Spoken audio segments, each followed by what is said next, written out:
ole amasan tuni Friday VaHui TV Friday night live show nei thedinga yung kitawa October tarik khat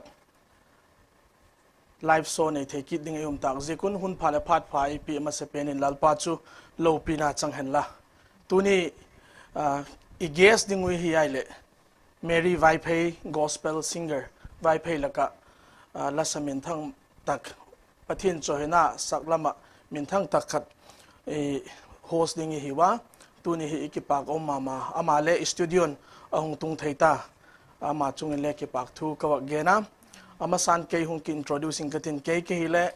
PAUTHANSANG ke hi chule tuni ibol di danu hi le tuni hi Mary hin chohenala pathin chohenala panga isak pik ding hi thil tu ten ile he thim dingu khatchu a hi le banghem ti le ama hi ei Vaiphei hi le la chum chum pau chum chum a hung sa hi zekin tu ni hi pau pathuma la hung sading hi zena hin ei Vaiphei pawin hung sama santin a zo phat le thado ku ki pawin le hung santin je zo phat chule paite pawin le la hung sading hi je chu hi ama sapenin tu hin thil tu te zo se VaHui TV lama ki patin ki pak thu ka hung geno je so hi ki tup taka lunglut taka ela thil pik dingin le avelin chilna ka hung bom sa hi ole tu hin Mary Vaiphei gospel singer ama alaki hopi panitinon ole Mary ki pak oma mazinga VaHui TV 10 ka hung chil now nang program tai tak nei jing le hi sidul tai tak nei jing le hi ni khata hi program ni le thum vel ke kopal le nei hun le aum hi ti thu aki he tu ni zengin le program le nei hi ma le la hun tai tak hi nang man le hung khin pi ka ke ho VaHui TV te studio ding le hun le hung pik pik zigin ama se pe ni le keng bulin ki pak thu ka hung ge ne hi ke le ka ki pak hi ole tu ni hi ama se penin ken nang ma chanchin alenga hekim vek lo ka hi zekin self introduce nang le nang hong ki bolin la lawak bolding ka doite chu behemati le nang ma personal lamin chu mi te ne head sau choi ta himalele lamin wanin nang ma family te chule unaw bangjat le hiwem nang abangjat na le hem ti te ahi lawai le nang lem la sakchun nang ma educational qualification hi ta henla ailo le viewers te ho tuni thil tu te ho nang ma chanchin henum tam tak nang ma to personal ki contact thelo tam tak hi na hin nang man ki phalam ke lawin nang ma self introduction ki chen tak ai nei pi ngal dingin kaung si le hi ama sa penin tuni VaHui TV gungal na nuya live pathin cho hoi thedinga ka umzigin ama sa penin nau chung le pathin chungin ki pak thu ka gen masa chun education lam le banghem chanchin bagen ning taluhi ka nei pu ke hin ai zik khan kai kamin chu hi le Mary Vaiphei ahita chun nu le pa ka nei na laya e dampik na layo ka nu le kapan chun unaw mi pali ka hiwa ka chunga pakhat au ma chun ka nuye pani pasal pathum chun ke hinu mei changkhat ka he cheng chu hi ole ge pa ko mama zenga nang ma in self introduction ki chen takin adang te hon hosin apik sang nang man lem chang takin fel takin lewak pik pik ala keng bolin la chungin le ki pak thu ka bak gen ki ta ole tu hin question ala ki dong hitin question new khat thil tu te hon thil tam tak a het nu manang ma chung chang a het nu mo thil tam tak ding a hina a hin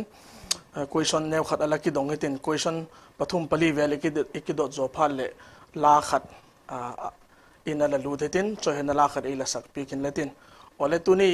ama sa pena question ka hung dot nom chu bang hemati le la la hung sak pat dan chanchin ma a story itidim neu laya pat ahem ahilo le mi khen khat chun neu laya pat la asawa ma khen khat chun pitin nunga la hung sakawma atalen hung hedok wak lo atidim atalen hung mang chawak lo le miuma la neu laya ki pat hung sa panjing la hem ahilo wai la piting nunga pe la hung sa le hem ti hi la hung sak pat dan chanchin hi ma thil tu te ei Vaiphei be philowen thil tu VaHui TV thil tu te chausin e het theding in eva gen pik le chun ki pa ku ne ki pa ku me ke hi la kong sakpat ti ding ahin 2017 akan belam noticean vol 1 ka album kha jikha vol 1 kha 2017 kahung bola hi mo zima sanga chu neulai pata e la ki sa towin ti hin pathin lungsi na zalen doi sak tu te zal le tu tinga hin kahung satawa Vaiphei la unaw tha do ku ki chule unaw paite simte gangte mar lati ngahin pathin zal ti hin kahung sataw tawa tu ting he hungtung kai kala sakpat na abul chu 2017 himai na album kahung sim na apat chu neo pat chu hi tho mo ka neu lai pat chu la sa ka tai chu neu lai pat la chu sa ta helele 2017 ki pata official ta ka album hung bol pan lai chuma ki pa ko ma zenga le don hunau chungin ki pak thu ka gena chule adang khat kabak dot nom kit khat chu bangam ti le la sa tu te hi 18 tang mi te chu chaga te ai lo le nei zo lo te hi nom se kama zina chun last sak ding ai lo le album sim ding ti te ho bang hi bang ti gen dem sum le pai hak sat ji ka ki sim zo lo ma ki bol zo lo ti te ho bang le ki tu kha jing he zina chun lasa te hin thi ma lew le popular thailo am sum le pai hak sat jik bang le thaima a hi lo le sum le pai be bhelowin support iti phala thil za chum chuma ki support the he ma ki til khawna ti te ho bang za chum theya lala sakna he ma ahung support tu khat hi mi tam takin leong support na hilele ahung support tu te la ka hi nangman aman a encourage na ki pat a hi lo le aman sum le pai lam hi ta hen la a hi lo le taksa le thagaw lam thu le la do le ta le la hilele ahung pan pi na ahung support na ama hi a support tu a hi ti di hi mi nei big la ne yem ti chu neu khat e bak gen pi le chun ka nei khop mai ati mai katin e ka first album kha mundang dang ale ti ki holim na talk so hile interview hile achum chumin kala gen zinga kapa bilun thang to kanu kim boy te mo amau hin eila ha to sot ma zingu first album hitala second thing kan le ei bui piwa ti chun amau ei to sot na zalu tu din mun hi ka ding the hi ka first album to second album kha amawin ei sponsor ti khan asum le pai kining ting taka eila to sotu eila bol sak jigu kha aban bana tu ting a hi pathin zalla recording ding video shooting ding ki wat lowa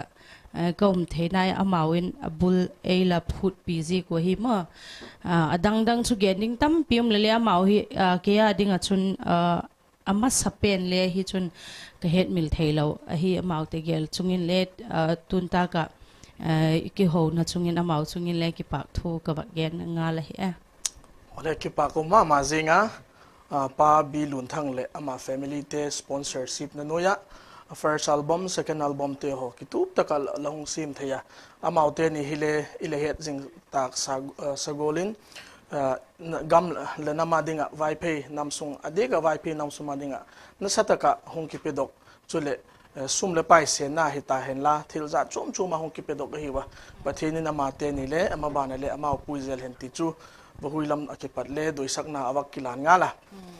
aban lut kit ngale tin question panivel ekidot zo phal le mi pi na ngak la mama la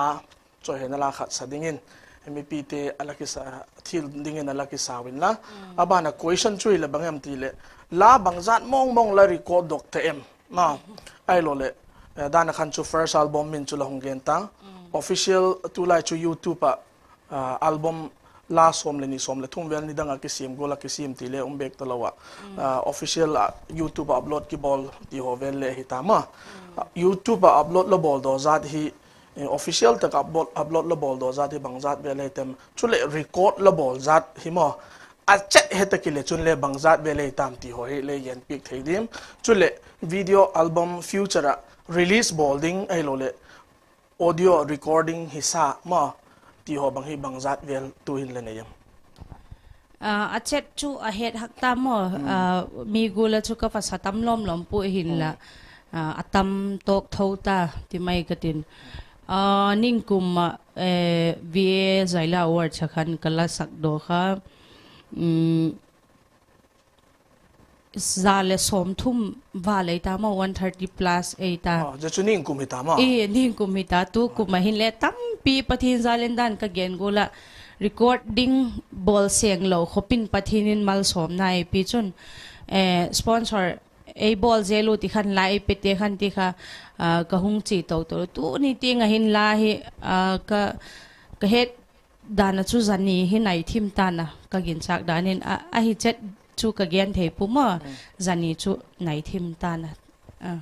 อะไรตัวฮิฟิวเจอร์มาอัลบั้มวักบอลงาลดิ้งมาอัลบั้มจูปุ่นตินอัลบั้มติจู full album มาตุลาฮิ YouTube ข้างไอ้ตักสิกินfull album หัวเฮกินไงตัวมาบานะปะเทนินเลมาตีเอเลจูหุงกินไอ้ไม่เทเลตัวตัดดีจูโปรเจกต์บังมาไนเราไอ้เห็นละวิดีโอ official ละประคัดปนีจู shooting เดจูนั่นแหละตั้มปีหงบอลตัวเซลดิงก็เฮทิลตัวเต็นเลยอลังกจีแต่เอละปีกเซลดึงเลยก็หงโดนงาละเฮคิดปากมาไวเพย์นำสุงะgospel singer ที่ไม่เลยเห็นปะเทียนลาจอยนลาสาจุยุมสาวน้ำอ่ะดังเตจูpopular ปูเราเลยดังเตจูมีปีเตียนง่ายนะปูกติน่าให้เราเห็นมามีปีเตียนดังเตเลยง่ายนะหิมาเลปะเทียนมาสมน่าละจันดีกน่าดานะมีปีนเหตุสุบะเฮมิติเลนังมาฮีมีตั้มตะกินหงโดยมาที่ไม่เลยเห็นไวเพย์เตะเบบเราเห็นมีตั้มตะกินหงโดยป่าวจะจุ่มมากิปัดลาดเลยละสามาเจ็บานะจนมีโดยสักนาละจังอ่ะจุเล่ละโอเฮเลวักกิเกนไม่เล่เกลละลุงลุดมีขัดกิฮิจิกินมีดังลาเตมีดังละสักเตตัวนังมาละสักเตบางทีคอมพิวของบอลจังเงินมาละโอหิน uniqueness ขัดมา uniqueness ขัดมีดังอาตัวกิบองเราอีวักง่ายเลยฮีบไอเราเลยอีลุงทีมจอมเรากาละหงข่อยขยิงเทขัดมาปะเทนินจีกูตะเลนขัดอีหงปีกิปากมาปะเทนินตะเลนมีดังเตะจุงอ่ะหงปีกจุงขัดเอามีตีมีดังเตะทิลตูเตนเลยมีปีเตะไงด่านเลยจุเล็กมา personal ไงด่านเลยก็วักเงียนคิดงานเห็นละตุน question ขัดบักหงดองอิงกตินเจจอพัดเลย question ปนีเวลหงดองนั่นไงอิงกตินเจจอพัดเลยมีปีเตะให้เนวขัดeager วัก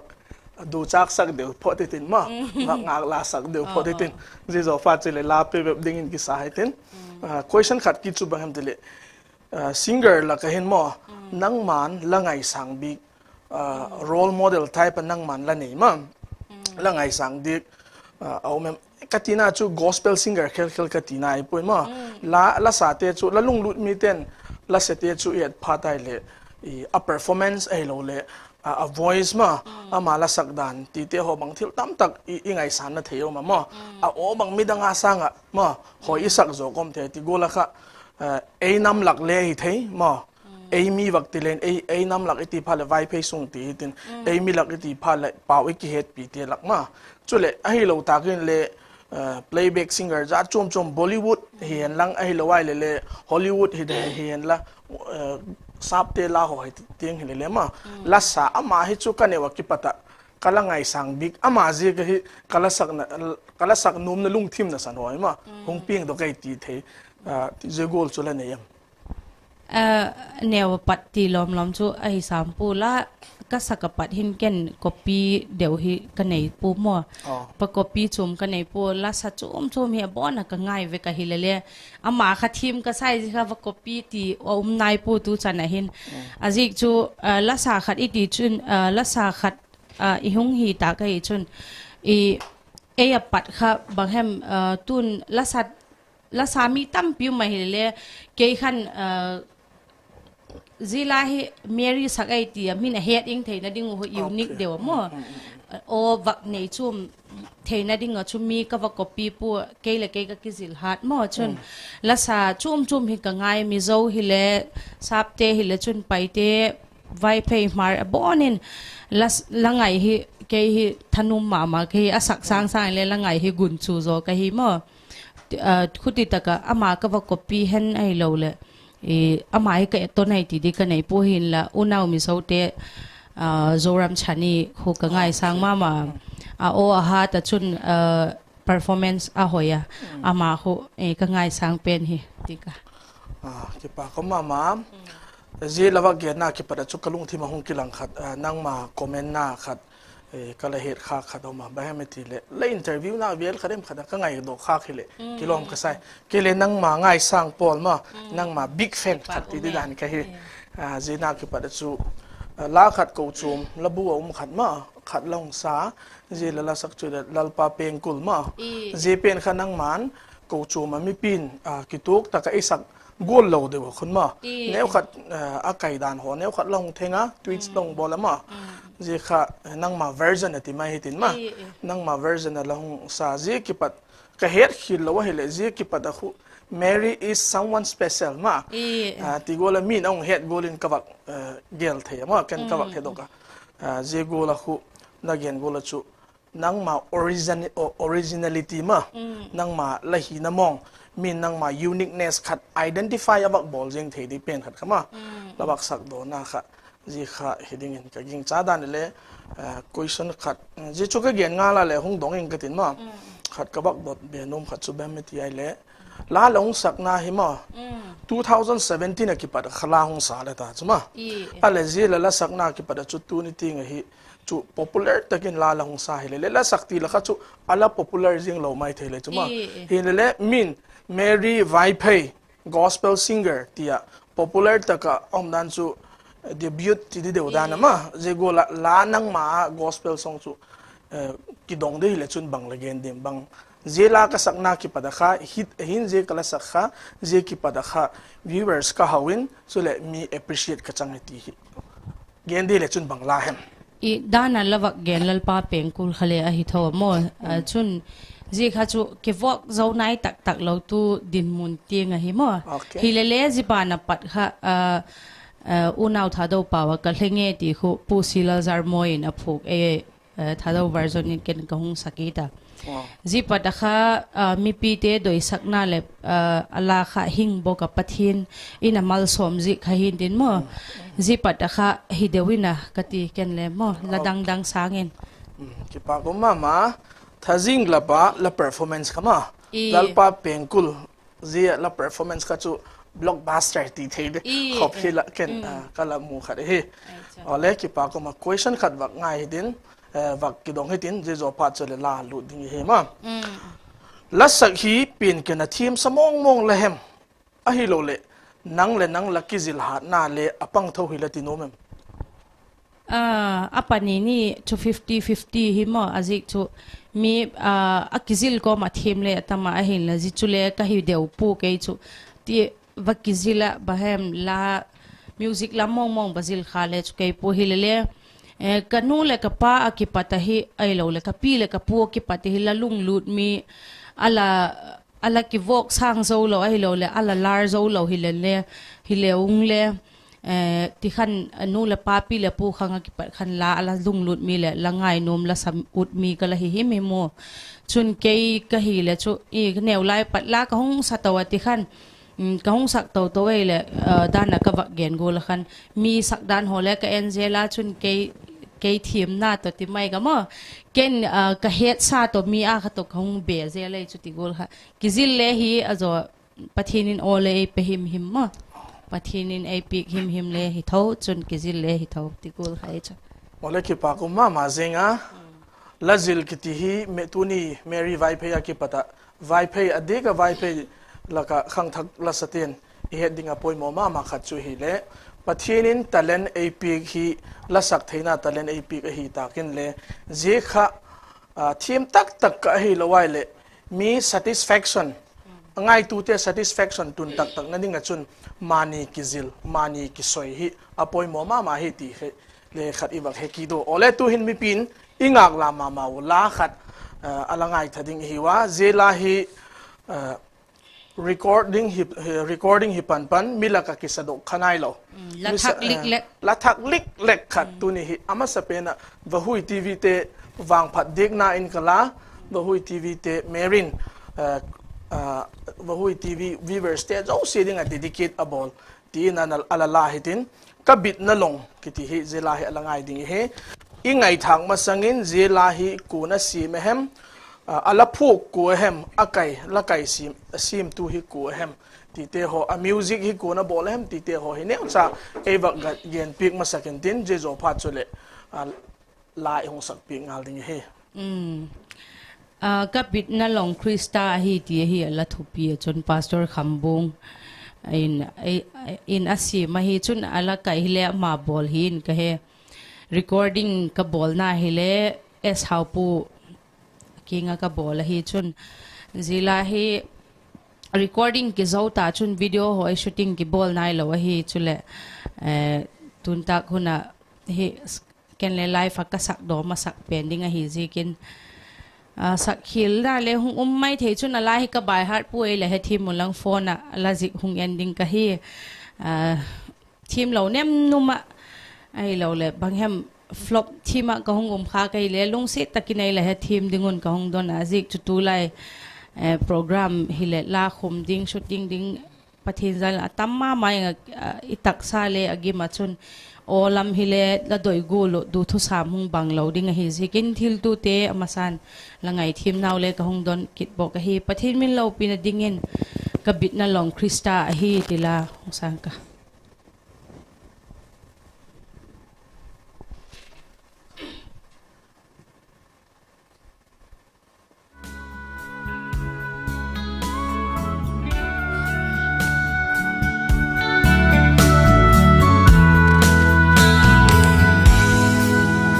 kalay tak sahi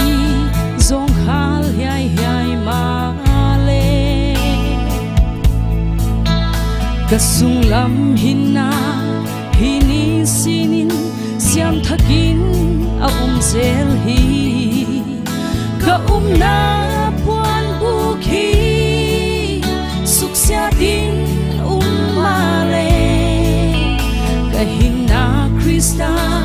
to sen kuk in a khovel tui swagya kinok male kabit na long Krista ahi tui kinok le tui fonte sang deu cất xuân na long vang kia lấp sang đều đều na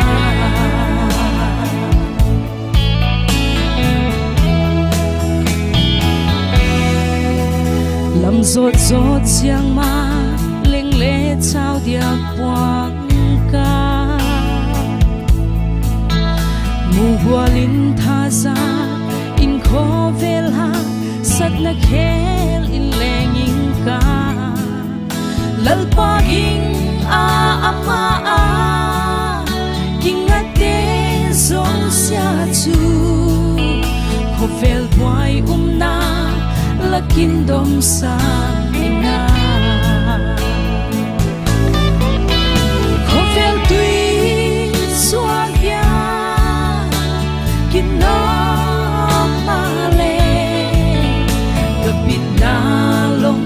Krista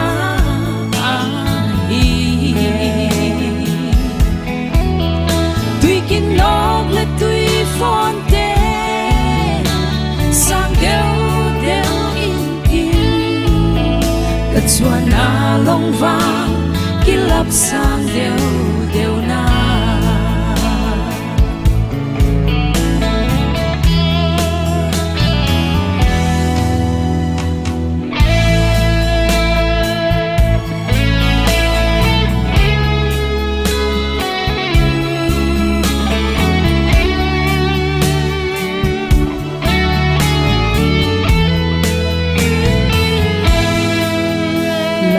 lăng khát in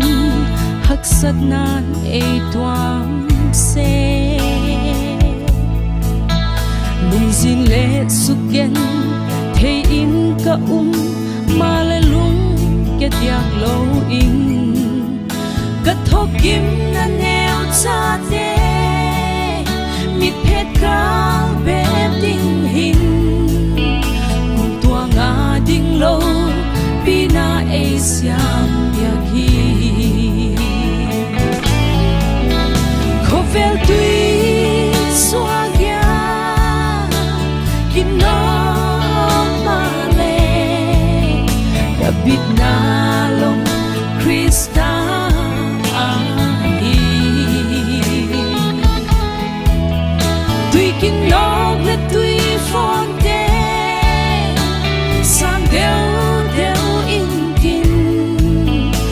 chua na long vang ki lap sang deu deu na ka chua na long vang ki lap sang deu deu na ka ki pa hi ngai the tu te zo se lal pani chan thei chi ta dungun emal som pik taw hela ki pa ko ma zinga ngai no ma zinga lungthim atai ma maya jego la hoi tak mai tuni artist Friday night show VaHui TV Friday night show live jego le sak pik zekin avelin Mary chungin le ki pak thu iwak gena dana lapuk tu ahong gen kha lapuk tu min thang tak team tak he zebana chun alate ahinga YouTube hun le thil tu ten ila thil thei chun kum tung mun kiti la khat le ama sim khadoma je khu ama testimony hele kilom hele hi je khu ka het khil lo le je la khore la ngai le hen la hing tak ala phat chum pi mama ding hi ti chule akal la ka iwak je ki de ole tu hin question abanin ala che ki de tin chu dot na abanin la che ki de tin tu ole tu Mary abana kong dot nom chu le la long sak padaki padahin ma ki pak man sa pawa gen de lehen award ma iti mel chi kham ma ki at pi kham mel chi kham tak mun chom choma hi lahung don ding ti te hoi katak sana memento ki ti te vai hi chu akoi ne dile lo mai tak atai atam di tak dan ma zelam pang chu hi lowin tu hi award lamu te ho hi bangol gol la dong te mt hi ne khat iwa gen pik ti award hi kala mu tu VAT award khai maya mo chun again gola khan ke hi la kong sakna jo 2017 ang sot thim ta banga hi lele e tidana award chu kala dong nai po tu VAT ati lawa khan mo jikha hi maya ka dong jikha hi mai na adang hi unai lawe tu ta di he le ki pa ko ma je hungbol dok tu te khale ma VAA iti tau kha Vaiphei Artist Association ma ama ho chung le ki pak thu ka wak gena ajik chu banghe metile platform je gol e mau iketo so theina diu ma platform hoi tak lung thimin ama ho ahung bol tu te khale la sa thim ngen te hiwa la sa te chun la sa te hak sat na a het hi ma je te kha het je go kha amau kha adom kang thei tu ta ki le ma je gol amau choi hoi thei tu te ta ki le amau win future generation a khang thak te la sa te ding platform hung sim pi ko ma je te bang kha eco chum sung hi ta hen lang a hi lo le inam sunga philanthropic organization zat a hi lo le nam level organization te ho hin backup the tin officer te hon backup the wang le hen ma kum sina je goal program ho hi ki bol dok the hen la hi le Vaiphei cha te ading hen ma la la ma hin pathin thu la la ma hi ta hen la a hi lo ta ken le secular la ma hi ta le ma lap song la ma hi ta le phat chum na tam tak dingai ti hi VaHui TV tian le akingai khoka je ka chu tu masang de wa solo competition ni bolo khale ma je ho promote na no ma kha ji ka kha hong ki bol hi ji zule ka bak gen no ma chole mo la thil khat bak dong ning gatin la sak hi nang ma patient ma la thano mong la sakai le num la sak mong ai lo wai le la sak hi hin khuwa ma dam sung sia pathin cho hena la sakhi chi piding lati em a hi lawai le hun chom khat just as a part time ama sagul ham kalung lut mong a hi mo adik pending a chun a hi pending a kalung lut mong a hi chun thil dang hi khuti takin la kalung lut gol hen lung lut kanei poi tu ta di hen chun kadam sunga sadinga ala pathin anga kala kitim na hi ma la samong dinga ama choi hoi mong dinga ti ala kitim kai ta chu ki pa kom kho maya pathinin la dedication khama dedication la ki bol do na kha jikha mal so ma mo tu chan hi da nai gen go gen sa kha hung hi zel mai the hi ke hi thu ก็เกียนในเลยอินเตอร์วิวดังหัวเลยก็เอ็ดพัดคุณเลยก็ทุกเกียนฮิตที่กิฟเวลแล้วก็บานเลยก็เกียนซาก็ว่าเกียนเขาเสกอ่ะหินละอ่ะเราเทเราเลยอ่ะหงดิเจละตัวคุยชนะจนมั้ง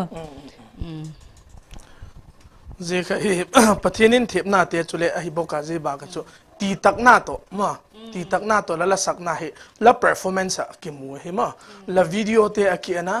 เจ้าบ้านจุแล้ว live performance เตะอะกี่นะที่จะจุ่ม even the studioส่งลาละสักเป็ดคนเลี้ยงหงเกี่ยนั่นละเหเลยจุ wholeheartedly มา openly เฮ้ลาสจิงดิงโกลินก็หงเกี่ยละมาเจ้าโกลเจ้าก็จุประเทศมาสมน่าจังเลยกันที่โนมาจุ่ม black ขัดิน question ขัดวักดงเลยเห็นนุยจะเล่ที่ไม่เทมาอีเล่โซล่าลาฟส่งหิมะแล้ว record ใครหิมหิม record ฮัลโหลอากุกจ้าก็หงเกี่ยเลย record ฮัลโหล very good มาเจ้าโกลจุประเทศน่าดิ่งทิ้งเท่าแต่กับประเทศลาสะกิปิดอกเลยเจ้ากินไงสันเรามาจริงอ่ะเอาเลยตัวเห็น question อบานเจดินนั่งไงด่านขัดหงดงเล็งมีเต้นเลี้ยจุหงดงขมายเทเสกมาไอ้เลี้ยตัวนี้นั่งไงด่านขัดบักดงเล็ง mix singer กิติฮีไอ้น้ำซุงเงินเลี้ยอัตมามาไอ้เราเลี้ยน้ำดังลักินเลี้ยเอามาเจ้าก็เลยจน mix singer ฮีโคกละเซม or โคกสโลเจ้าจนนั่ง gospel singer เลี้ยวเลยจุมาโคกกษาpoint number 1จนโคกกษาหม้อ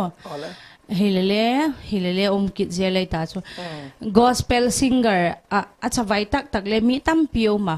ชุนลาบส่งสาคิดตูบตักลาบส่งสาแล้วมา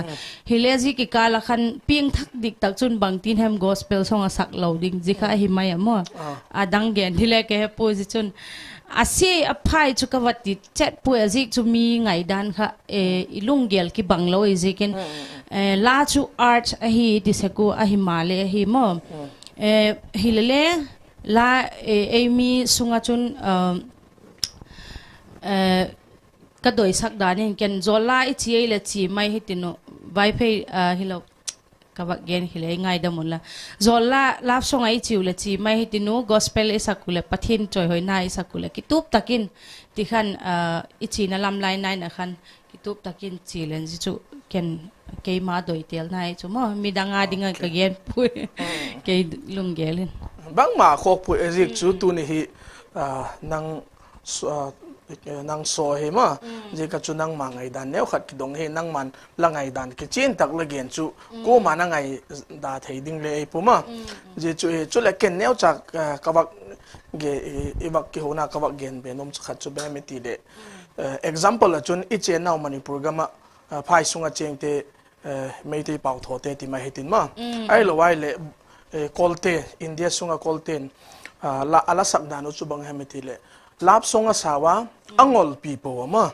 ลาบส่งอาสาวะอังอลปีโป้ว่าตูฮิเลมันิปุรีละก็ฮิเลไม่ตีเตละแค่เตละเลเตกเบ็ดบุตตาไอฮิเลเจตักเวลาโบดเวลามาลาอาสาวะ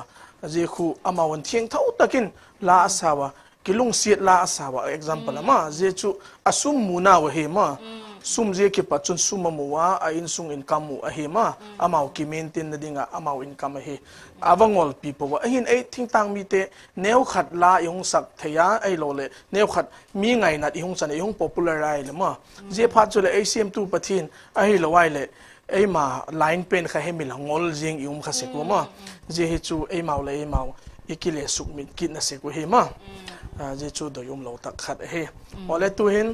ลาขัดquestion ขัดเจฮิดินเจ question โจเฮเลลาขัดอะไรลุดกิดดิ้งเฮลาฮิ very important question ขัดเก่น very important question นะก็ไงก็เกี่ยวขัดเฮจีหงดงดิเกเฮลาสทีมเจ้าสินเล่อาเกลจิงดิวเล่ลาสทีมเจ้าสินเล่ลาลุงลุเตเจ้าสินเล่อะไรไงขอขัดตัวเฮดิ้งก็กิ่งจ้าเจ question ชูบังเฮไม่ติเล่ลาฮิอัทูเล่อาไก่หิมาหอยจอกปอยหมอลาสะโจเอ็มเตลดิ้งเฮเลจุนมานูเลยละป้าคุยจอกเลยโจเอ็มตีตัวกิบังไงตาจะจุยเลย50ปอยหมอนะกิบังไงจูอาจีอัลลาหอยอัติวนังอัลลาไก่หอยเราเลยละหอยเราสูงไงมั้ง อามาสเปนนะจูมีแค่ขัดบางหินอัดยูนเฮียบอลมาสวิเสกูมอละเสียมเตหินเกนเลมักกษากะเหตุหน้าไหนน่ะไรเกนอัดทุกิซิกาบานเลยอัดยูนกิบอลแหมกติเลยแค่ขัดหินอัลละไก่ฮีอัดยูนเฮียบอลมาสาวจุนอัดทุยอับบุลวะฮิจูกะเหตุจุนโอ้ขุดเตี้ยเลยจู50-50เจ็ดฮีป่วยหมอดานหงกิบังได้ตีกะลุงเกล้ามาซิจูอัดยูนไงกติตัวบ้างหอยหมอกระเป๋าที่เลี้ยห้องกิมิกซ์ทีมดีไอ้ละง่ายทีมุนละเป้าทุ่มมาละสารละตามว่าอัลละหอยอัลละทูมหอยจริงอัลละไก่อัลละยุนค่ะหอยลอยเลยจีเจลเราอัลละยุนเลี้ยหอยง่ายชนอัลละทูเลี้ยหอยง่ายปันนี้ค่ะกิตอนขอมาให้หม้อแกนที่เป็นแกให้ปุยอันนี้เนี่ยให้คอมบิเนชันให้50-50%ให้ละทีโนมันใช่ไหมอาเจกจูลาหอยอัทุหอยมาเลยอะไก่ดุกดักเลยว่าเลยจูลาก็ popular เทโลลาลเทโลเห็นไหมมั้งเจกจูที่ตัวเตะเขาแมรี่ไงดานินจูเขียนขัดอินจูบังโกลไงดานั่นเองเสกไม่ติเลยอัทุขัดจูเอาสิขัดจูอัตมโจให้อักกิบังโจวัตันมาหิมาเลยอะไก่ฮิอะหงหอยดีก็เห็นเลยมาลาโจสิแล้วก็ข้าหงจงดีมาหงกิลังดอกโจให้ตีไงดานนี่เลยออกมาแกนจุกปมปุยจุแมรินจุกปมเราเฮแมรินจุกกิมมา50-50ดิ้งไงที่จุเล็บเจ็ดตัวกิจมาจนมาลาสเตหินอาจังเล่เบกินซุงหิตาเห็นละไอโลเล่คอนเสิร์ตหิตาเวลเล่ลาสักพาเดเล่มีปีเตหินลาสตูเตหิอาลิมปีมาเจงโอกิปากปีว่ามาขุดเบงโอบังบอลหินละอะไรเมเฮดมิลขากวิวสิกุที่โคเตให้ไม่ติเลยmusician เตะเหี่ยวมาไอ้ตู้ค่ะละวักเกนตู้อีทุกเกนมาค่ะก็วักเกนกูก็หงบัวตันกูแหละหงเกนเท่านั้นแล้วก็ที่ไอ้มาใหม่ musician เตะเหี่ยป่วยมาละทิวน์ตัวละอัฐุจังค่ะหอยเลย music หอยเลยหอยคิดเจนเราไว้จะมักดันตุนบักกิเกนเศร้าเลยก็เล่นเงก็ด้านักอีเกนค่ะมั้งจิลาบังค่ะปะทีนิเลยอามังอามัดดิ้งหิมินเลยก็กอยตูนุ่งเฮงก็วักเกลอาจิจูอับุลละปัดขันอาหงปอดดังเขาเลยอาฟูหิมมาจุนสปอนเซอร์ดิเลยเกยขลุงง่ายเกยเราวินมอยเราเลยสปอนเซอร์ดิบังจูเอ็นกิกิฮอลอาจางเลยมีนุ่งสปอนเซอร์ก็ติไว้เลยจูโอเคคิปากตะลูไอ้ค่ะลาเอ็นตูบังกลุงที่มาทันนีโฮเวลอาสูนจานตัวบังมิโซเปาหุกละไงเสกะเฮไอ้ละจิจูก็หงไงฮิจุนกลุงที่มาคันก็โดยนะค่ะลีนเดียวลีนเดียวจุนจิตากจุเลอปอยหมอขัดกิจุลละสายดิจูทิลตูเตละสลุงลุดอาดิ่งบักแกนงาลกันละสายดิจูลาฟซองลำวังก็เฮปวยไอ้กอสเปลเฮอัลละสตูเตนอีหินปีมาสักอัลละสตูเตอีโซมาสักละวะฮิจุนมีปีหาโซนั่งไงนะผมว่าอัลละสตูเตขันหินปีมาสักจุนอัลละทุขันโซหิมิมพอละมีอาดิ่งค่ะกิโฮมสักเทที่มั่วมัลสมนะตำที่ที่เขาเรียกว่าแกนุตัดจุนจิลาค่ะสปอนเซอร์ดิเลหุ่งกิตูปัจจุนวิดีโอติ้งขันกิตูตักไม่นะหุ่งจิกค่ะกิปีกโซน่าเนื้อจ่าเตปะทีนินอัลมัลสมอุดเสกะจิกขันเกย์ก็กิเปซาวิกตีน่าจอยปุยและมีตั้มพิงกิกอมขอมาวิดีโอให้เลยออดิโอให้ลงสปอนเซอร์จุเลยมิวสิเซียนปูถังสังกัมมั่วอามาขันเลยหุ่งบอลฟูมาจริงอะจิละค่ะอามาจุงินและบิ๊กตักไม่กิปากทูกวักเกนนะเฮมาจริงอ่ะละวักเกนจุมิวสิเซียนเตฮีจังเลยcall te vel example la chu Indian Idol vel ho ena thil za chum te ho bang et chang le hun bang ge na mati le a chang le judge te hi tai la sa te hun le musician te chut na lam pang khunga ma ki pak thu again top pu ajik chu jeff kai na gen khat ka het mil thelo khat oma bam te le music ki suk lo tak music hoi lo tak khat la ki sa hi bangol to ate be de mati le man keng kok sunga sung chang khat song chang khat je po ma chu keng kok ki but mo je khu abang he keng to ki but abang he ti ma je gol tu khun again dana la twin khat la bang gen khale nc do ngel jing khun le mo ku thado ku ki la sim te la ka most popular ti mai din ma legend le ti the ta mo ma khu aman again chu bam ti le la ho sim di phat ko la boy pi sung khu sot ma jing da ne ma ama khun dana la gen gola a twin khu sim masa atam zo khoma atwin khu sim masan ji zo phar khore ala chang ti di ma thumal pen khoma bolen ti khu ala bol se ti he ki hona le no mama til tu ten YouTube in la bangzat ngai talewle live Mary o hi bangul hem ti hi tam tak te thil jingle tam tak te ngai na jinge hi zegin tuhin la khat in ala lut ki ding hiwa ala chun thado ku ki pau lama la in ala lut hedin la popular ma jing kalhengi kiti la hi mani ung sak pik ding he asak masanga ala chung chang gen nom anei le ne neu khat gen thei ding he ala chung chang ka dan han ka wak gen da kati cho ahung po do dan le mo thil neu cha cha ha ka wak gen kha hele abik tak main zila he ken ka doi ma mai ti khela Vaiphei pawa gen di dan ka heta pu ka doi ma chule kalung thim so khama ma hi ji ka chun ladang hoi min ap wa chun mizo pau hile bang pau hile ap le translate ken mi ka ki bol son sa ka hi hile le tu chunga pen hi ke ma takin ka doi tak lu ji ka ke ma takin translate le ka ki bol sa ka chun sponsor hole dan again gola khan mi ka ki hol ti de ham ka ki hol che le chu ai dik po hile ken ka ki ngai tu mo bo na kha ke man ka ki ngai tu hi ka doi bek ji ka khan hi chu pathin min lo pi na dingin hong sang ka lenge ti la kha hi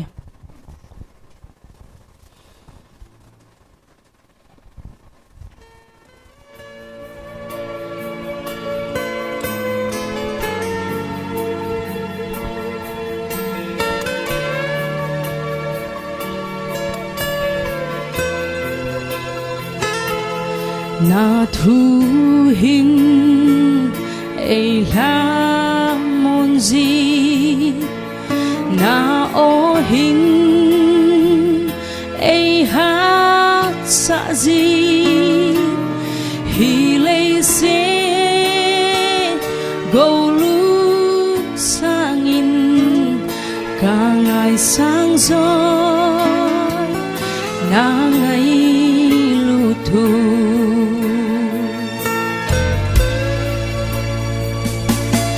na thu hình ai la mon gì na o hình ai hát sa gì hi lei se go lu sang in càng ngày sang gió na ngày lu thu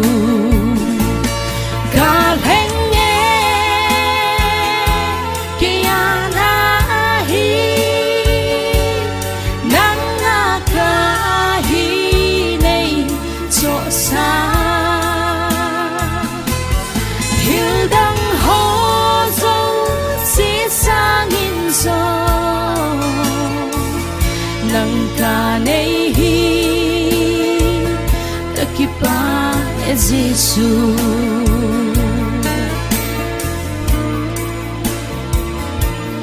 cả la sam ni ho azong nei dal ha poi nei nai zing mel mala a nei hu do ke dim do kha na gom si e kal heng e ke ana hi nang na ka hi nei cho sa hil dang ho zo si sang in zo nang ka nei hi ki pa e Giêsu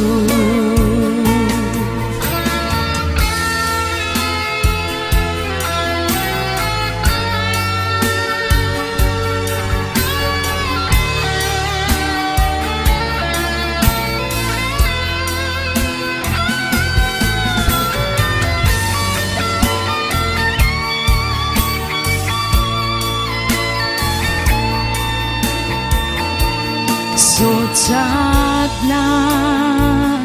dang a umpo lampi dang him a umpo lampi thu ta lên Giêsu nang bo na hi hình na lampi kal heng nghe kia na hi nang nga ka hi nei cho sa hiu dang ho zo si sang in zo nang ka nei hi ka kipa e Giêsu kal heng nghe kia na hi nang nga ka hi nei cho sa hiu dang ho zo si sang in zo nang ka nei hi ka kipa e Giêsu hiu dang ho zo si sang in zo nang ka nei hi ka kipa e Giêsu nang ka nei hi ka kipa e Giêsu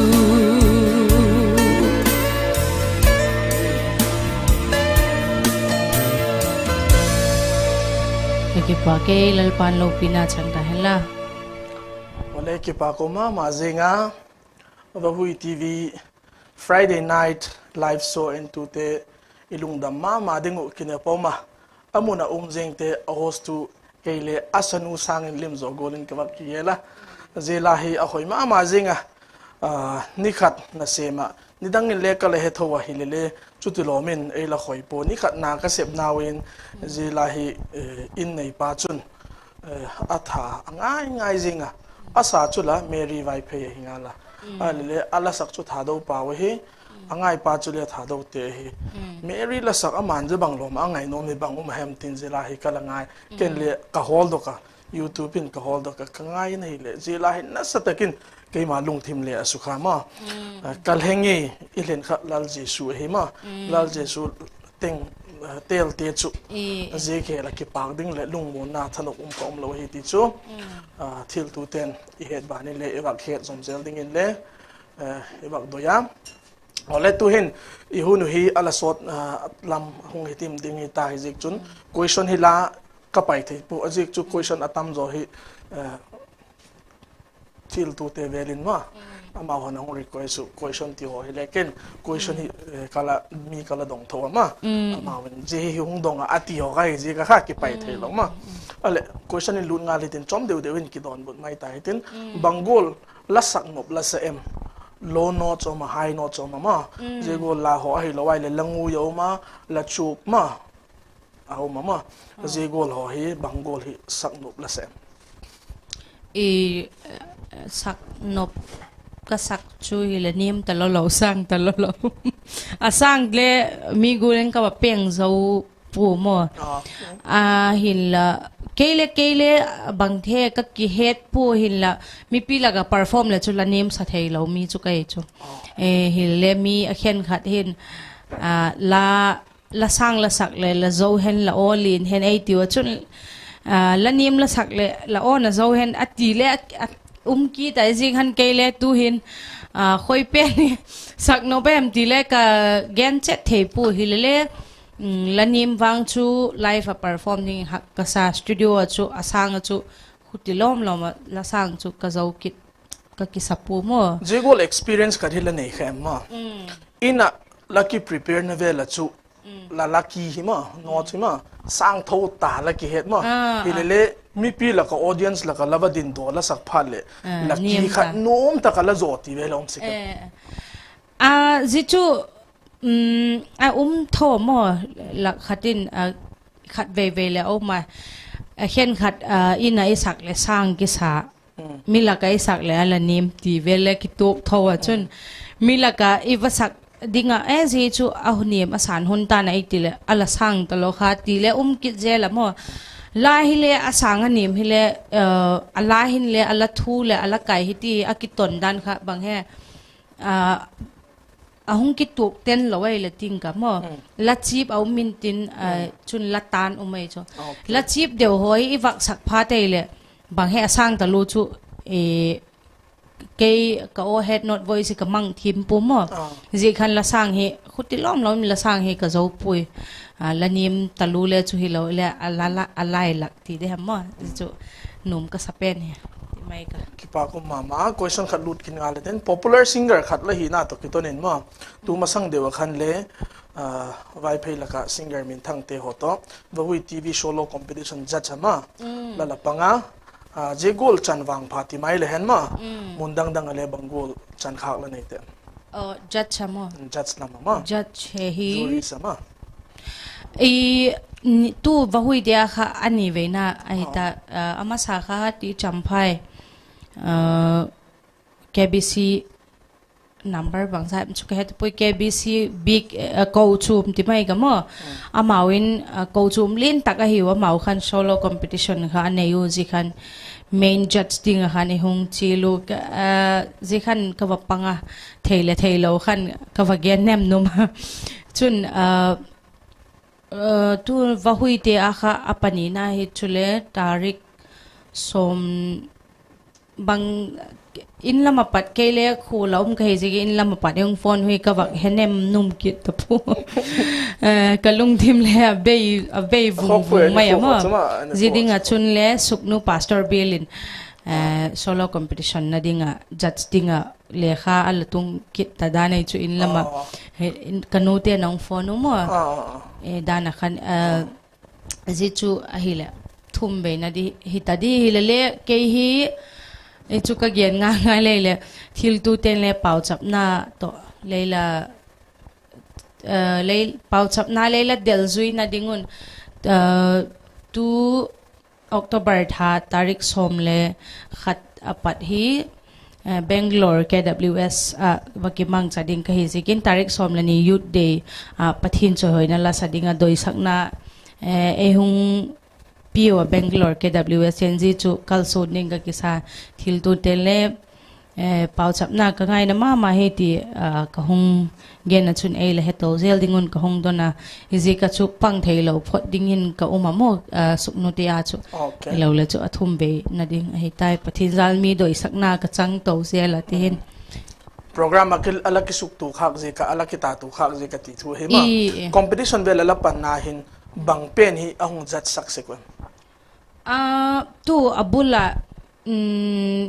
ที่จำไปที่เขาจูจัดมองลวินที่หันจัดขับปลีเฮปง่ายมาหิมัวเกี่ยข้าอเมย์เนี่ยก็อยู่บ้านนั่งเล่เองดิที่ด้านชูอามาเขาขัดที่นักกีฬามูนั่งขันวอลเล่ดิ้งบานเล่เพอร์ฟอร์แมนซ์เล่ที่ขันปังมาเจ้าสิเล่เองดิมัวที่ขันนั่งมาร์กปีกับปัดเขาเกี่ยวินเขาคงเบลับดีวัที่ขันตัวจงเขาเล่จุดที่ท้ามาบอกให้ว่าหุยเตะเขาเล่จัดเตะขันจีนังเอ็นกิติแล้วมั้งบ้านเขาก็ถูเวกงูที่ค่ะมาร์คเขาก็ปีกดันนูค่ะที่เขาไม่ปากมาขัดินอามูแล้วขัดินเฮดขิลขัขัดินอะไรเฮเตขัดเหมาจีกุลขัจัดดันหอยตะขัดเลยตัวฮีมีปีละมาคิดประเดี๋ยวquestion ขัดหงเฮมาจีเฮดโนมาจีงจีกัดจุนั่งเลยแล้วที่ด้านละหงโดนหัวดิ่งหินตินโปรแกรมละกิมัดจากนาเวลามาฮักซาละสักมาบังละตูขัดเสกมา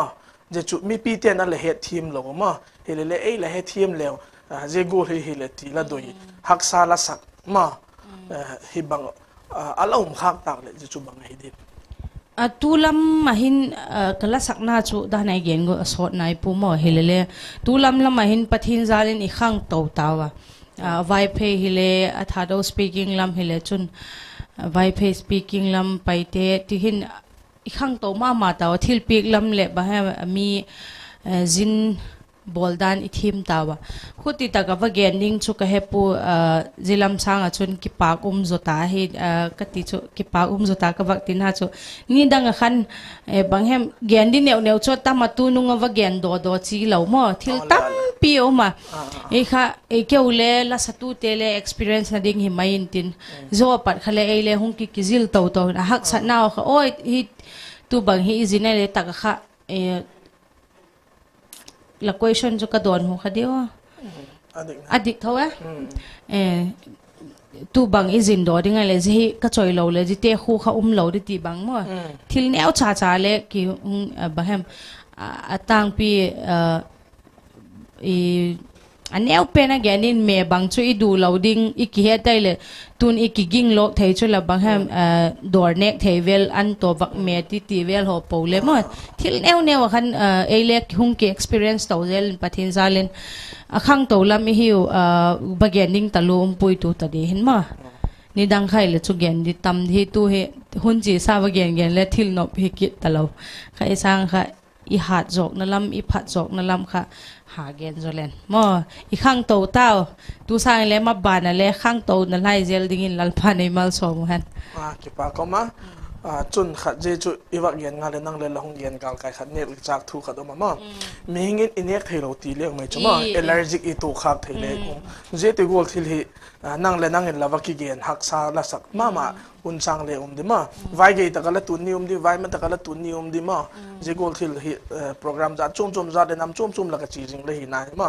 อะไรเจฮีอะไรที่ตูเต้นอะไรเฮ็ดเทดิงูอะไรกิสักโลกเทนดิ่งบังมันมาเงินเดฮิตเลยจุนละเนกเทโลละตักซะฮิเซลนานาโจโลวะhem hi lo wai le ne kai le nang ma ading ala sa tu ki ti kha chu thil khat ine khilai le i gol boy theima ji ho jik bang kha je gol thil hi a umem sampui pathin zalen chu connect thei mai okay ki pa ko ma zinga je chu le hi le mi zo sinong serve zo si kha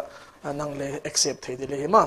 question khat in chi kin ngal din ei vai phei nam sung program le nam dang pau dang tho te program ho hin ma te ho hin hoi zo khin ma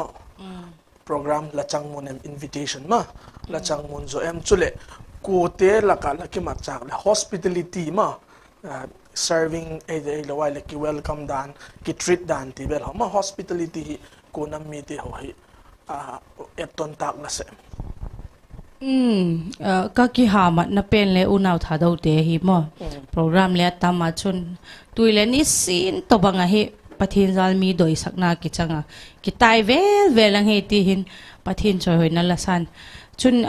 hospitality lam le ma hi a fel ma jingo ken khat ami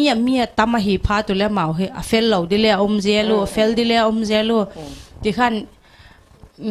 bang hem ei chiel mun le ma wa hi wa ei sulung nam mun le ma wa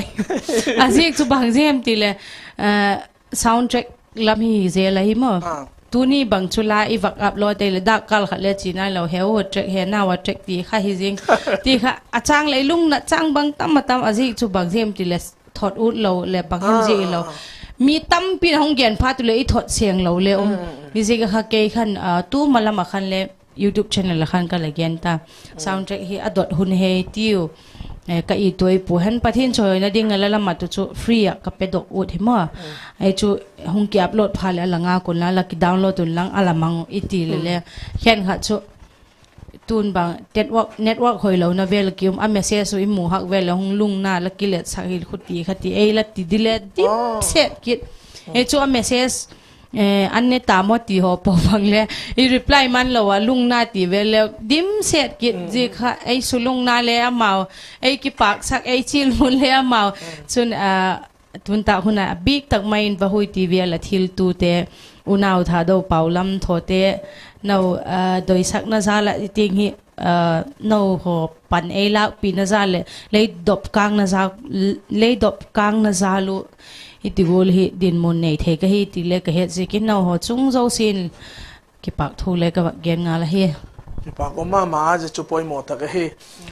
ka bak gen benom chu hi le la sa tu te hin sum le pai hak sa ta ka program la te ho sponsor ding te ho la chu le la hak sa ta ka ho la hak sa ta ka la kha hi hung sim do ka video te ho hi hung sim dok hi na wa hin ama hin ala sak pen hi ala sak pen hi at least thakhat thani bek thathum bek ama hin sajoi ma sang gatino performance le pizoing gatino je zo pha chule kalaw hi thadok seking kauti hi amau dei dan he je khatil tu ten il he thim pik ma ding hi ti hi VaHui TV lama ki patin le hung ki chil ki du hi ole tu hin la apathum na dingin chi hitin tu hin paite pawin che tin topan a thei ti la hi mi pi ten alangai khom hi tiu hello topan a thei na thuak na nalung kham na da na te ti hi ji hi tangwal ke zilianin aila simpe ka chun ama album khan kala sak hi YouTube ala en uta alangai thonum te adingin le topa na thei ti khan a ki save a ji kha original le langai utu la ti ka hong het saka hi pathin min lo pin adingin topa na thei tila pathin min lo pin ding hong sang ka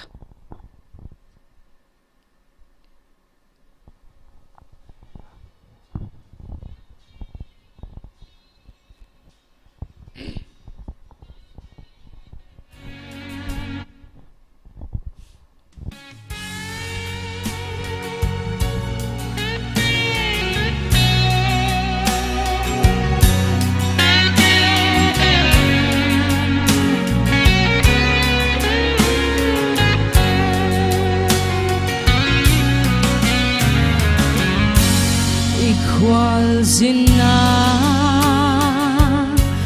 legim hoya mi te en in nalung lel mo lung gim na te na thoa zong i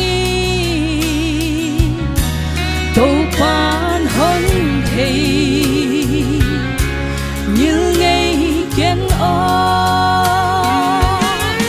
đâu qua đã thấy đã thoát lật na lung khăm na ca na te đâu qua đã thấy na hát sat na akyang zwani ahon pidi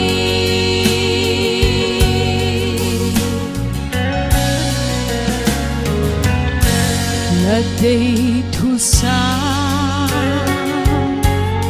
na lung gelte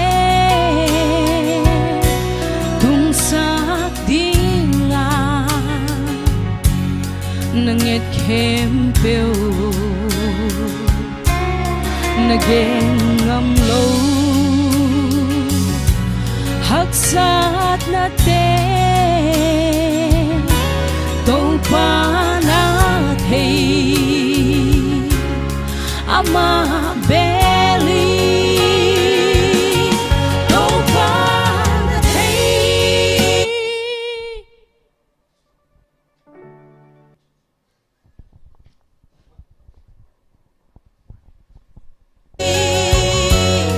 na thoát lật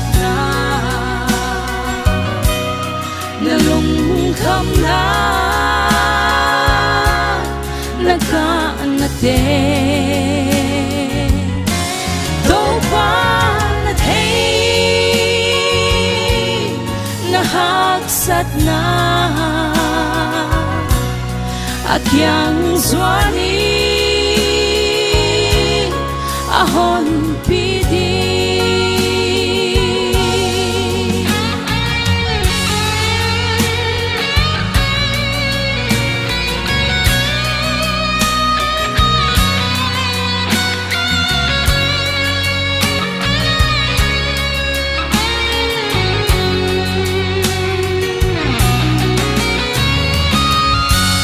hey top xóa na hoi se mi na sep na te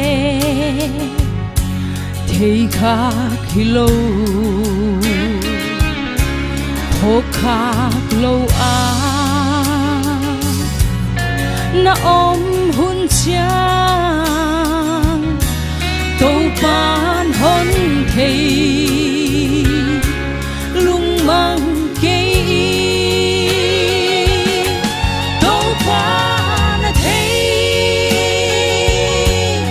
na thoát nát na na lung kham na na ta na te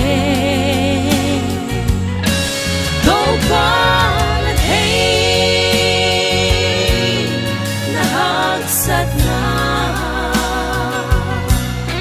akyang swani ahon pidi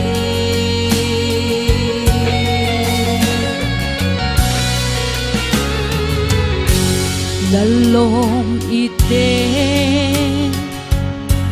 hon tai san a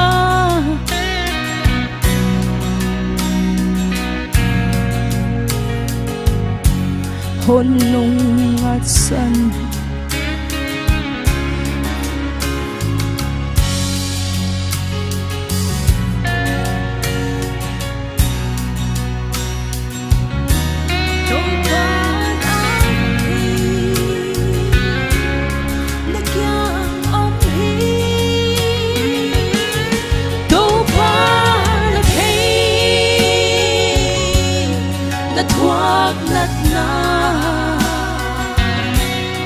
na lung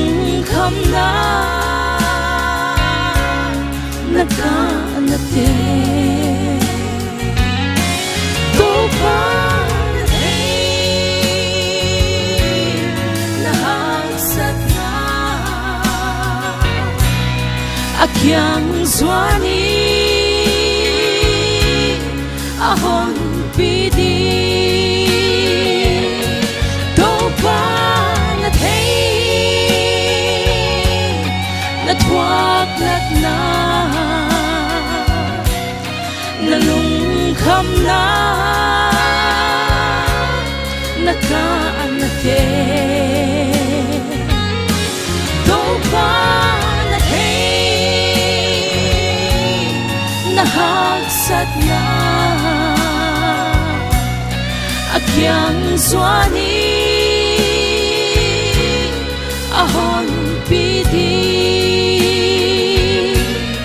akyang swani ahon pidi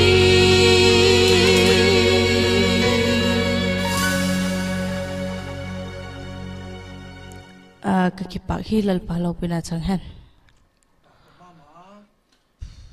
nalasakin nang ma hung zo la chun midang tele zo mama ding hi ti hi akichin mama ki pa koma tu hin emotional nan pathin thun ilung thim khoi na jikin lamit thi na sana poda abang hele question le chi thalo the hi po question lamin bak lut kin nga tin outside Manipur state ahin hoi tak taka pathinin ahung mang chate outside ahin Mizoram khat pe kachita chun Assam ma mo Assam ma chu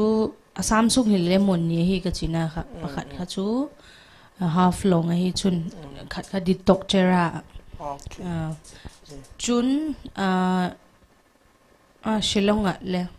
Shillong a le ma tu hi Bangalore le chi tu hi Bangalore dam le okay Delhi la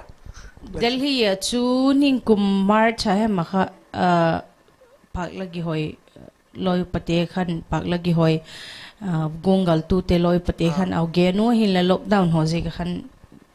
alem thei da puma ka chi thei nai loi tu chan he wale pathinin nasat again hungmang zomzel lama program a performance la peak na lagahin mo nang very memorable mo head meal thailo เมขัดเล่เนี่ยใครเลยเจเมกเจนี่เจเมกยวนกันจุตุยด้านกันจุแกมิลเทมมองพูดที่สเกสมาเจโกลเดียวด้านจุเจนี่เจตักโปรแกรมคุณกำมัดกันจุไลฟ์ที่ไทยละคอนเสิร์ตที่ไทยละบีกินส่งที่ไทยเลยมั้งหอยตักมุนที่ไทยเลยเจโกลละมันนะคะอันนู้มาจิงแกมิลเทลมิตีนั่นเองตัวท่าจิงลับค่ะนมก็ซาอาจิจุเจนี่ขันสูนะขันเลลับก็เห็ดกินเราเลยปันนี้ให้มันก็สักไอตาจุนโปรแกรมค่ะไต่เทียมโอเคค่ะสิขันก็โอ้ค่ะก็กิ่งจะปัวหินละก็กิ่งจากเขียนละมาขันปะทีนินบางให้ก็โอ้ค่ะหงอโมจุนมีปีค่ะอนบสิก็ขันจิจุกเกียนเลยละสักหินมีปีเตียนกิถูปีไว้เลยยาดิงันท้ามาท้ามาสิขันก็เปอร์ฟอร์มเขาเลยอันหนูมาชุนเกยค่ะเลยมินเลยก็กินเกลปูวันละมาปะทินจอยหอยขันก็กูละขันก็ตัวปนมก็สมามาสิงก็โอเล็กหงก็กินชักเขียนลำได้ขันก็ลาเขาเลยสะสดินกินจะเหลาก็ให้มาสร้างทัวสร้างก็สะทวายสิขันสะสดินกินจะเหลาเลยปะทินจังหอยตะกินก็สะดกเทียชุนสิค่ะนกก็สักเป็นหินะก็เกี่ยนเขียนเราเลยจีจุงอ่ะซาวน์เขาเลยอ่ะหอยซาวน์ค่ะอ่ะหอยมาจริงอ่ะซาวน์เขาเลยปั่นเปียมั้งซาวน์ฟีดแบ็กเขาเลยหอยมาเฮ้คิดว่าก็มาจริงอ่ะด้านขันเลยอีหลักเกี่ยนขัตาลัลปะเป็นกุลที่ขมามเจลาสักนาหุ่นเขาเลยละมั้งอ่ะเจถ้าจริงลับ organize ball ตัวเด็กเขาเลยกียนมาดิ้งวนก็บักยิงจ้าเฮ้อะไรตัวนี้question ขัดบักจีกินดินอีกมาลัสเตหิมอปุกนัดมาจูลัสเตหิอจีสดเบกฮิเสกลงมั้งนั้นจุกุมขัดเอ็มไอโรละทางบางจัดเอ็มฮิตีพูดที่หงพูดจะพันเลยดาวน์คิดเสกมั้งที่เทเวลหัวเฮียมาเจเตหิลัสเตละงอดิมอะฮิละไวเล่มีปีเตขัดตัวเฮดิมจะให้นั่งไงดันบ้างอัลลัสเตย์ชุเลอะฮิทาวมอด้านไหนเก่งกู50-50ฮิเซลจิชุเลมีปีนบางกูเลยตัวสดอุลเลลัสเตย์อิซิร์ละเวลอาการนับโพชุนลัสเตย์บางกูki ha pi ut le mi pi pat kha support na imu lowe le chun ba ha sponsor di hoi tak imu lowe le ka na puma ai je kha 50-50 ka ti no na je cho he la satu tele hi chun mi pi ten le la satu tele ha paning ba le mi pi ten le ong support le je kha ki hat a he ti pa ko ma tu hi question khat dong he che dong tin jo pha chele la khat ala sakidin natin je zo phat chele question pakhat pani ber be bini ta hun hi chom lokala chai ding hi ta ma je hi nang le lungil takin answer engupin lama igam inam sung iko chum i society based organization za chum dan chu VPC bang ahi lawai le YVA bang ahi lo le jillai bang ma organization civil society organization za chum ko chum za chum yu ma je la ka hin dana again golin ai la ka singer te hin thepna nei tok le bang chan hem tak hi mani hak san na ji ka tung zo lo hi adi ma dok o mai juma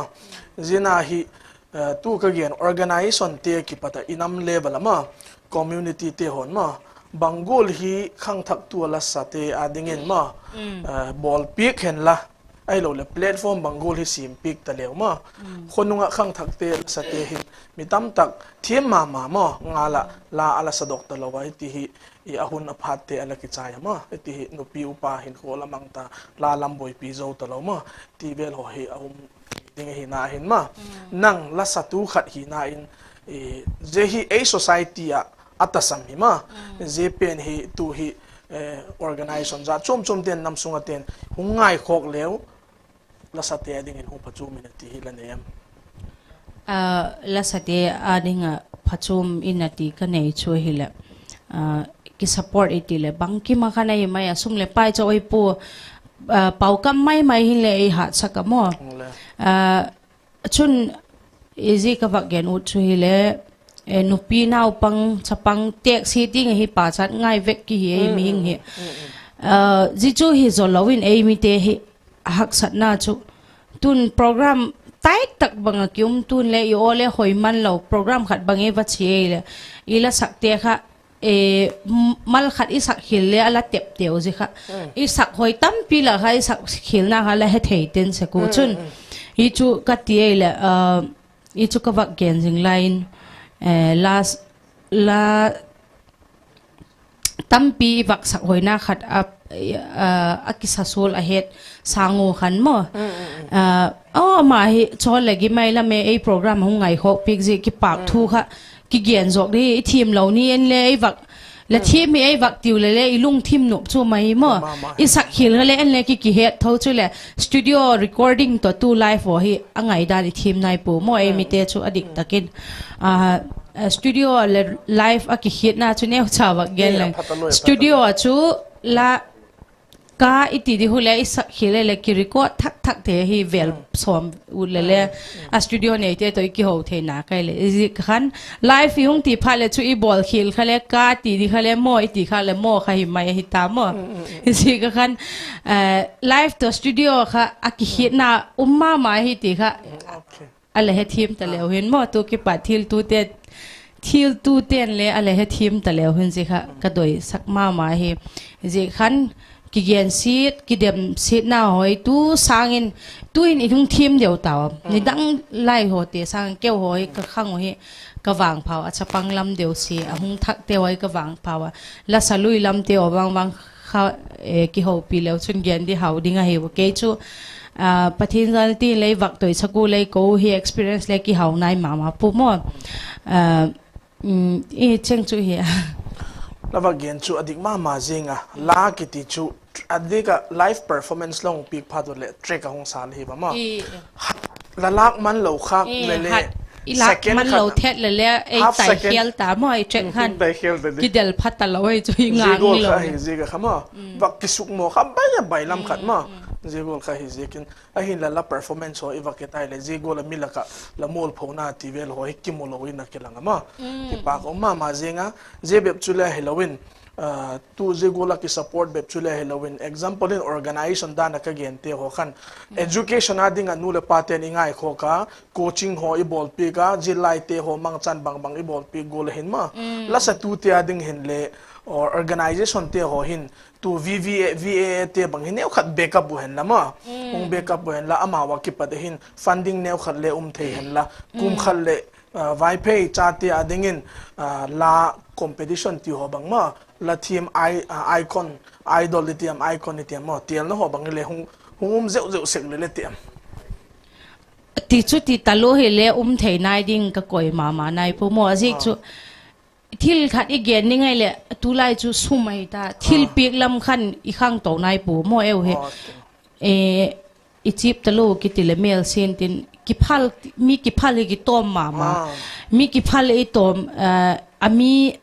population mo le i tom dung zu yu ami ki phal le ma ki tom khop hin tin zo kha di kha nai sai pu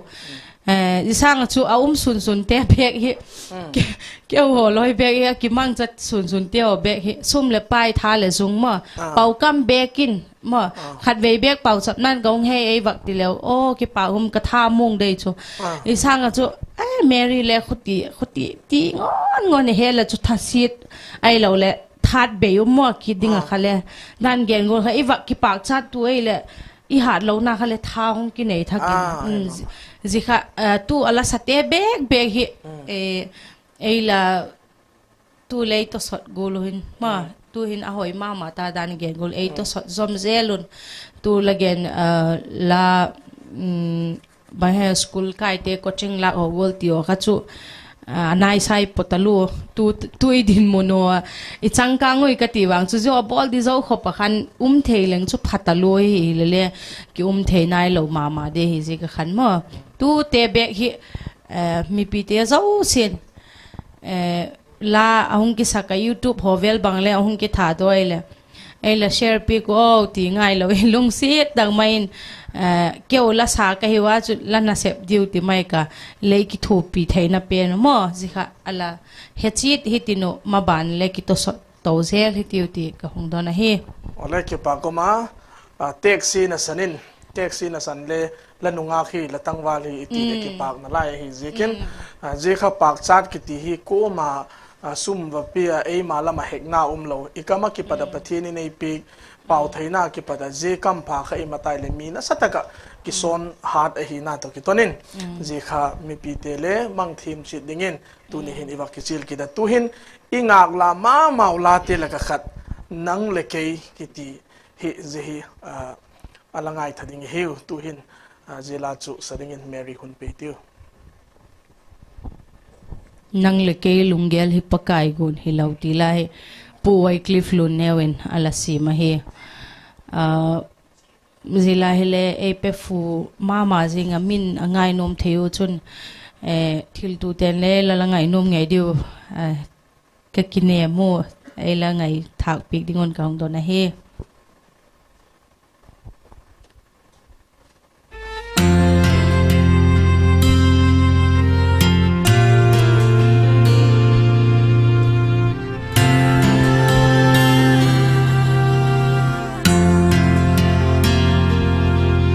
Lunggila ka ngay tule kahin khô che dan hi o se lai khan khô che zovin izakaya hung ki khel dol na chung a tui vei bang zing mei lom ki tol mang bang hoi tho nan mang ta po nge tin ka gel ka chi pi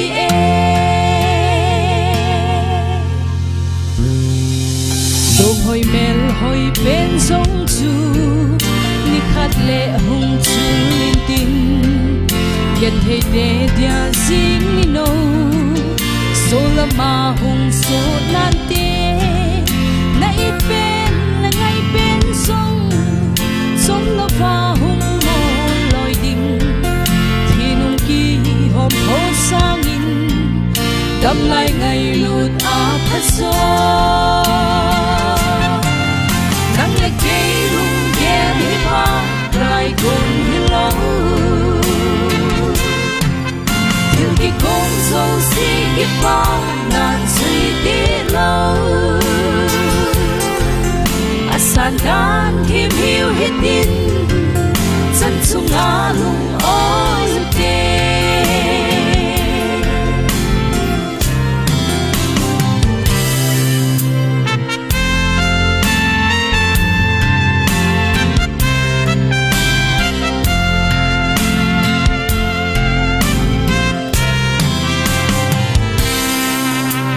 mi lang ching song le chun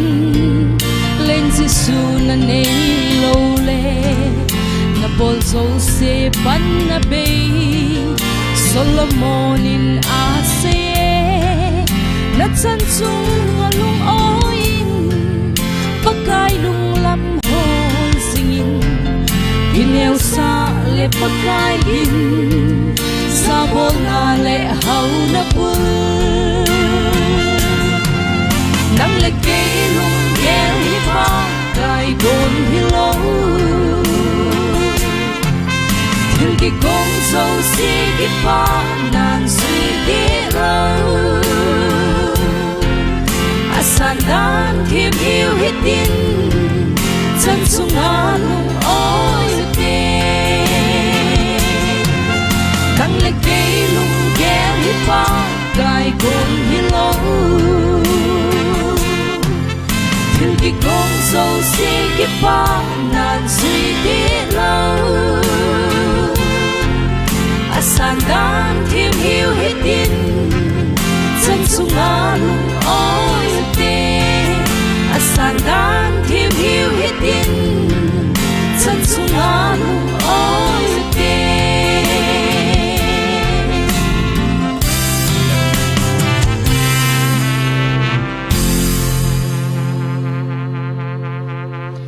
ichunga thil bangul hungtung lele asan dan thima chanchunga lungoi chi theding en tu te zo si lalpan I chan thei chi ta dingun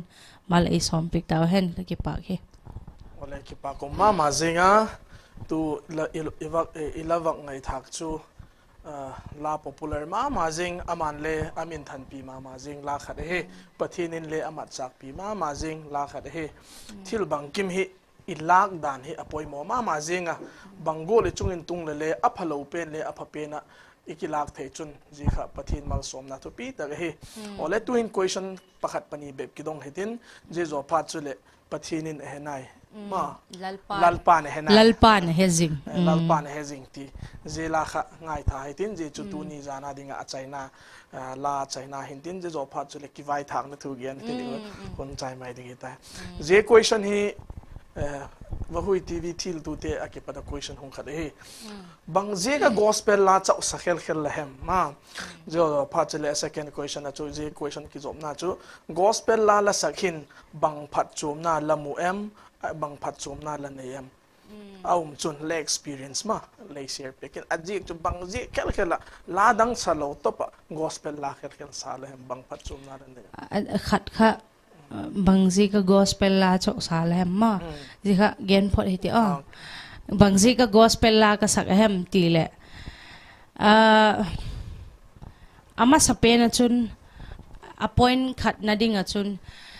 gospel la hi ka tel na ji a hi mai mo ka tel na ji a hi le bangul hak sat na be don na hung tung le a khut phang a khut pek lo pi sunga mo pathinin ak saten anote kawa gen thim bone a op khum gol hon pathin ei op khum zinga a bangol hak satna beidon na kipak na bang kim katuk zo si hi ama khuta bang te wak gen hem ka ki pathin khuta ka ki koi sak la ki koi thak na ka ki koi thak na ti them ama khuta ka koi thak na to mo chun ama hi kai hin khu hin choi hoi lo thei ka hi pui midangin anop nop sataven ti ka dem pui hi le ken chu pathin la hi ka hin khu veng tu ding le pui tu ding a kai hoi tu ding a mo kalate la hi nang ma ki en chi nang ma midang te kisuk boy sak lo de ma ke ma ading bi ka chun ka hin khu veng tu mo gospel la hi ala salo leng mo tigol le mi he tale kyum lo mai the zola wala saleng ala min le he lo mai the mo mi he le he lo chule thu pi pu e hin la yi chan he pathinin ei pu e hi le ama choi hoi lo the ka hi pui mo ti khan pathin la hi kalatel a hi gospel la hi chun zol la sak nop na lung thimi ka nei khapu pathin zalen ka nei khapu chun min e hung invite hung bol le kala nang je la tu ting hin kan nang zo jing na la he very good ki pa ko ma zinga je gol chu ti tak zet na mary hin pathin cho he na la sanuma pathin kiang bula ki pak thu ge na pathin la asak lawai le pathinin asiman lo tu ka higela pathin cho he na la sa ti tin tena pathin cho he na la sa Vaiphei namten gospel singer khat purely gospel khat in hi ki pa kom tak zeta ji ka pathin ni choi hoyo pathin keng bulale pau cham na he jing di hi ti hi kawak gen nom kit hen la ole tu hin question a chaina dingin I Vaiphei namsunga dinga le midang dang te le ki copy thei thowa VaHui TV hung do hi bangai dan la neyam team te chungin lalung adam zoem a hi lawai le hiti deule ti la neyam ti te ho la vai thak nom bang lungdam talu ka hi lungdam talu chun life la sak edi ho bang he masa khan lam ngai ros le o kennedy a khalang bol jo khale kala ena anu ma jinga ti gol kha ke chu life ngai sang ka hi mo life mong hi a thim lo khan ka boi po a life mong ngai sang jing khe zik chu studio chu ku ma hi ka gen val nai po ku ma he thim lo ding ka ging chapu ke ngai da ni studio ki sale chu min a hek thei zo si ong he kui ta kha he kha thim lo ku ma ding ka ging chapu chun life ji ka chun life ka ngai sang ma jinga ama saw khale kal ena chun news ho long bol doku team de chunga hin ki pak na sang ma jinga mi mal takin le ki pak thu ho le hundang le ni dang le ka lagyan khapo hin la akipak lo chu ka hipu tun tak hun a hin hun lem chang tak mai adikin VaHui TV team de so si la bonu la pan lak naw inama ding le lalgam na sep na ti mai ka mo tu ibol oi le pathin na sep na hi pe ka hi gospel concert kimin vo check lo le gospel langon ki sai gospel concert ti the ta la panga hung ki sadok ding he tu pakhat avat na la mo ai le gospel concert to ki bagay ta e ji ka khan lalgam ma ding le inam sung la satu te chau hi lawa politics line na a hi lo le business line na te hole tin interview hem a hi lo le pang hem mo ki ho na thil za chum le ma ban na ji sang hoi zo le phazo hung nei to zom zel ding le ka doi sakna sang pen kong la na hi ole ki pa go ma zenga tu ni tak Friday night live show adinga a chaina dingin choi na la khat alangai thai tin ala choi le lalpan e hezing ti hi alangai thai tiu hello lalpan e hezing ti la hi pu su makhau te in ala phu ka hi tunita ka la kong tel ho hi ka doi ngon ka doi ngon te la ka le achung dik te ka hung doi te la ka hung VaHui TV show ala en2 te hi ka doi sak big zikin thagaw lam le taksa lama phachum na khat bek in nei the kha le tin la hi le ka la lak la ka pen te ngon ka hung te la hi chun dana abul pen na ka sak ka bit na long ti hi chun dang o khale ka bit na long big tak mai kha recording ka zo pa de hi le tu chan hi non stop in ka ngai the ken le bangol hak sat na tui kinok le tui fonten tin athu khana hung gen to chun ka hilele ka chun na long wang kilap sang deu ina ti mo di khan ka lung thi ma so khama mai nga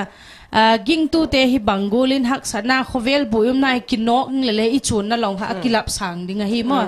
la phuk pale ka pak cha pastor khambung ama king ngein le message ka thota pa jigo la phuk do thei hi chu ka hung bang he ka hung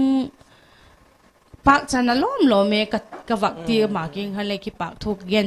tun ta hun le ama abi tak mai na ma chu gi ne ki pak thu ka gen son na chun dana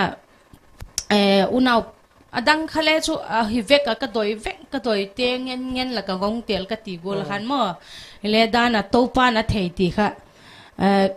dana kha ka sa thei ta pu wa sim thang ka tin a thu kha nalom I ten hon tai sana mi ten hon kheng hon nungat san khatang le liang khasya na topa na thei na kyang hi ati la loi I te a hi lo le la loi I ten ahung tai sanu mi ten la pan mun la din mun ahung thengu mo ahung nungat sanu ahin khat changa nang chowa lung ngai tak le thafang taka hi le chun le lung kham kin thasi takin ala kin lalpa la kingin jing hi ati thupi ka sama mai nga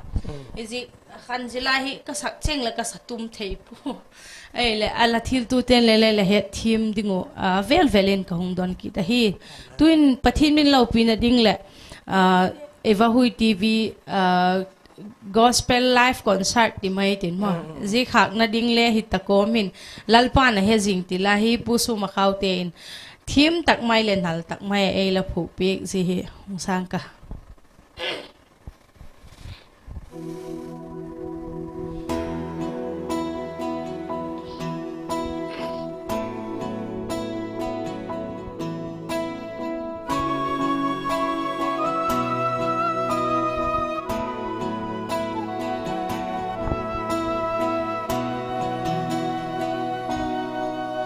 Zia lei han se dong gam ahin gen thei hak sat na thuak lo ding qua hem hin la Jesu min a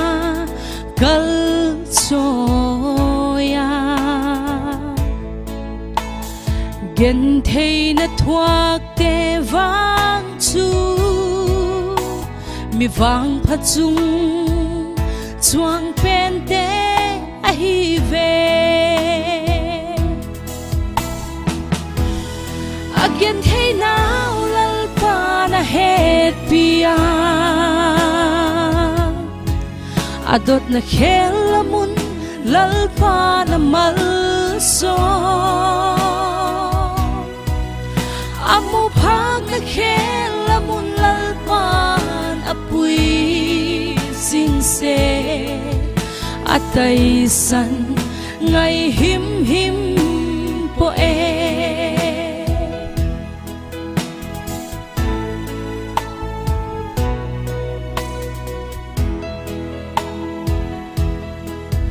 lungay at humni ina gilgyal dang sak thuak inagani umale bale taksap ni te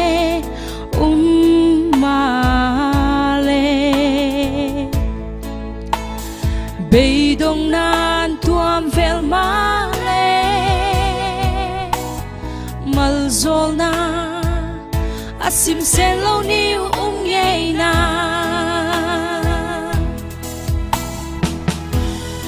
again thay now lalpa na het pia adot na khelamun lalpa na malso amu phak na khelamun lalpan apui singse atay san ngay him him po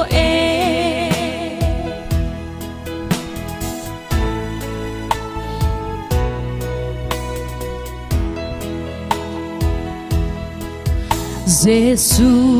min akal choy na ahin gwal pai de noi sia ni le yei na male musit na te thuak zo a gin ana sem te va mutom te mit mu ngayon dom sangin na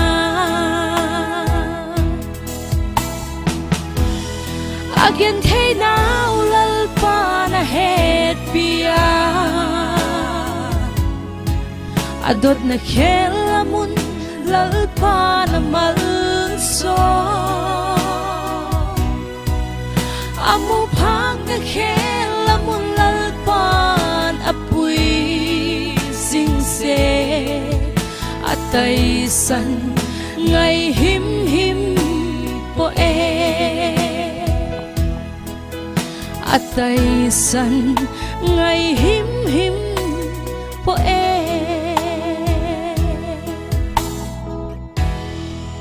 kakipaghi lalpalo pinachang tahen takhat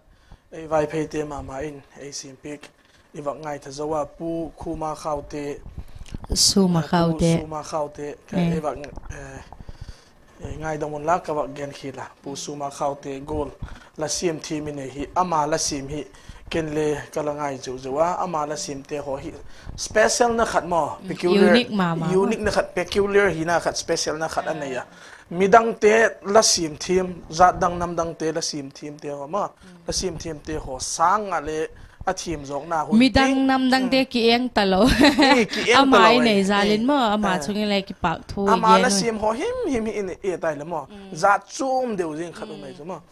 je ka hin ki wa chungin ki pak thu ka ba gen no man na sa takin aman le ke te ni chu het khal ka ke khale ke ke khapuwa hi le mi ma le kabak chil num chu na sa takin aman le hungai khok thaken la mi atam thei penin la hung sim hen la Vaiphei nam hi la house thei ding khopin wake dana again mo wake cliff lu neu te ho gol tu a je amao sang ale thu pi zo ding khopin pathin hung mal so me ti hi a chaina kabak gen nom hi hen la ole i hun le hung so thimta til tu ten le gun chu takin leile thak pik je kun le keng bulun na ho chungin le ki pak thu ka hung ge na tu hin a chai na lamin chỉ ta hay tin ki pak thu VaHui TV lama ki patin ka hung gen noma VaHui TV ten ka hung vai thang na nom le la chunga ki pak thu ka gen nom chu hi le la dana ka gen go la hun sidul tai tak mai te ho nang man long khen tha ham ha ma VaHui TV te hun le hung pik je kun la chungen ki pak thu sim sen lo ka gena hung wang phan la lalpan lalpa pathin la na zo sin hung pi han la ti tak taka ama ladam sung pum pi ama choi hoi jing thei dingin lalpan ha na ladam nan hung mal som ta heti hi VaHui TV lama ki pada ka hung vai thak no male ka pau chap naw chu hi han la ole ki pa go ma tu zan Friday night live show gospel singer guest Mary Vaiphei ichil na chunga